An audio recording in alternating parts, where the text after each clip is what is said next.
ఓం నమ శివాయ. హాయ్ అండి, అందరికీ నమస్కారం.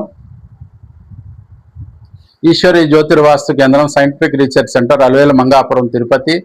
నేను మీ శివకుమార్ కాగిత. ద్వాదశ రాశుల ఫలితాల్లో భాగంగా 2025 నవంబర్ వృశ్చిక రాశి. ఈ వృశ్చిక రాశి వారికి ఈ మాసం కొంత చిన్న ఒడిదుడుకులు ఉంటాయి.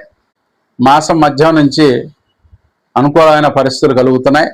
చిన్న ఇబ్బందులు, సమస్యలు ఉన్నప్పటికీ కూడా వాటినన్నింటికీ అధిగమించగలుగుతారు. దైవానుగ్రహం బాగుంటుంది. ఈ మాసం శివారాధన చేయండి, మంచి సత్ఫలితాలు పొందుతారు. వీలున్నంత ఓపికగా ఉండండి. మీరు అనుకున్నది అనుకున్నట్టుగా సాధించగలిగే పరిస్థితులు వస్తున్నాయి. శివారాధన చేస్తూ ముందుకెళ్ళినట్లయితే మంచి సత్ఫలితాలు పొందగలుగుతారు. ఈ మాసం మీకు అనుకూలమైనటువంటి తేదీలు 5, 6, 15, 16, 17 తేదీలు, 20, 21, 22, 25, 26, 27 తేదీలు బాగున్నవి.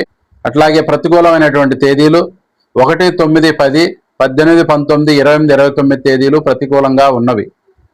ఆయా తేదీల్లో చేసే పనులు 1, 2 సార్లు చూసి ఆలోచించి చేసినట్లయితే మరింత సత్ఫలితాలు పొందగలుగుతారు. Thank you. సబ్స్క్రైబ్ చేయండి, లైక్ చేయండి, షేర్ చేయండి. నమస్కారం.